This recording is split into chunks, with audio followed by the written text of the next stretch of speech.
Bonjour, je suis Gaël Châtelain-Berry, bienvenue sur mon podcast Happy Work, le podcast qui va vous envoyer de bonnes ondes pour aller travailler. Pour cet épisode, j'ai décidé de vous parler de vos futurs entretiens d'embauche. Imaginez, ça y est, vous venez d'obtenir un entretien pour le boulot de vos rêves, tout se passe bien.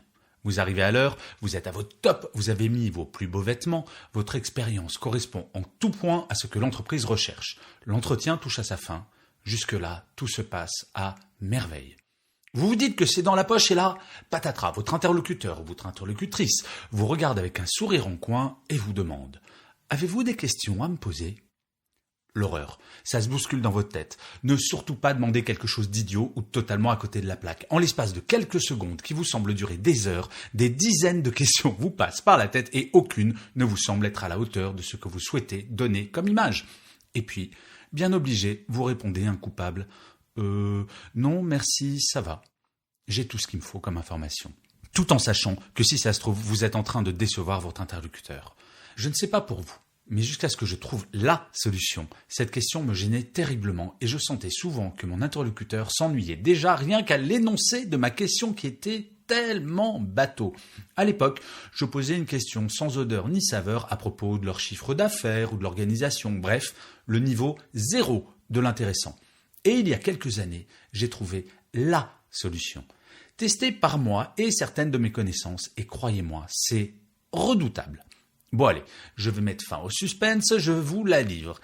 Alors, rejouons la scène. Vous êtes face à l'homme ou la femme qui veut passer l'entretien, et elle vous demande « Bien, nous avons bientôt fini notre entretien. Avez-vous une question à me poser ?» Et vous, de répondre « Oui, tout à fait. Je souhaiterais savoir, vous, chaque matin, qu'est-ce qui vous motive le plus pour venir travailler dans cette entreprise ?» Effet immédiat. Cela semble idiot comme solution, mais cette question présente plusieurs forces.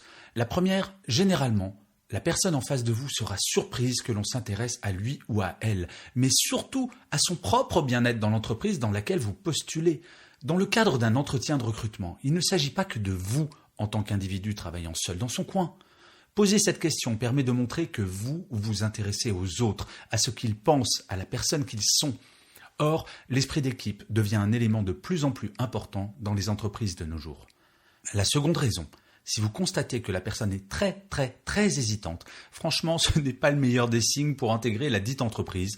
Par contre, si la personne est intarissable sur les raisons de sa motivation, alors là, c'est plutôt bon signe. La troisième raison, c'est que cette question vous permet de glaner des informations que l'on récupère rarement lors d'un entretien de recrutement. En effet, il est peu probable que la personne vous réponde « Moi, ce qui me motive le plus tous les matins, mon salaire ». Un recrutement, ce sont deux personnes qui se rencontrent et généralement les deux intervenants se présentent sous leur meilleur jour. Grâce à cette question, vous n'avez plus qu'à écouter et à éventuellement rebondir sur des éléments qui vous semblent pertinents. Le quatrième avantage, vous vous montrez sous votre meilleur jour. Je vous assure, dans ma carrière, en entreprise, j'ai recruté des dizaines de personnes. Et je vous assure qu'il n'y a rien de pire que quelqu'un qui vous fait la liste de ses incroyables qualités et performances. Parfois, se montrer humble est un atout. S'intéresser à l'autre est un énorme atout également. Si vous pouvez passer cet entretien, c'est qu'a priori, il n'y a pas de doute sur le fait que vous pourrez techniquement tenir le job. Il s'agit maintenant de montrer qu'au-delà de cette compétence purement technique, les équipes auront envie de travailler avec vous. Honnêtement, vous préférez les collègues de travail qui ne font que parler d'eux-mêmes ou bien celles et ceux qui, de temps en temps, vous demandent sincèrement « Hey, ça va toi ?» Cela fait partie des soft skills qui sont de plus en plus fondamentales. Et la cinquième et dernière raison, c'est que d'un mode de communication très normé, qu'est l'entretien de recrutement, vous allez passer à un mode beaucoup plus personnel et informel, car la personne va se livrer. Dans ce mode de communication, vous marquerez l'esprit de votre recruteur, car c'est rare, trop rare, d'avoir un entretien avec un ou une candidate qui donne le sentiment de s'intéresser sincèrement aux personnes, plutôt qu'uniquement à l'entreprise. Et oui, il faut toujours garder à l'esprit qu'un entretien de recrutement est un échange. Beaucoup trop souvent, il se résume à une liste de qualités, de défauts, et finalement, quand le candidat ressort, il ne sait rien de plus sur l'entreprise que ce qui a été glané sur le web grâce à notre cher ami Google.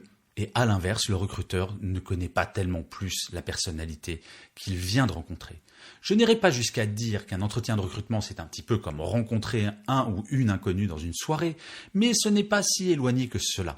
Pour donner envie de vous connaître, il faut aussi que vous montriez de l'intérêt pour la personne en face de vous. Essayez, vous verrez, c'est une efficacité garantie. Et si jamais vous testez, s'il vous plaît, envoyez-moi un email pour me dire comment ça s'est passé. Mais je ne dis pas satisfait ou remboursé parce que de toute façon, un podcast, c'est gratuit. Et d'ailleurs, j'en profite pour vous rappeler que vous abonner sur votre plateforme préférée à Happy Work ou laisser un commentaire sur Apple Podcast par exemple, c'est extrêmement utile pour moi. Et je finirai comme d'habitude cet épisode, cette fois non pas par une citation, mais par un proverbe. Il s'agit d'un proverbe chinois qui dit « Il est facile de recruter 1000 soldats, mais il est difficile de trouver un général. » Je vous remercie d'avoir écouté cet épisode de Happy Work. Je vous dis rendez-vous au prochain. Et d'ici là, prenez soin de vous.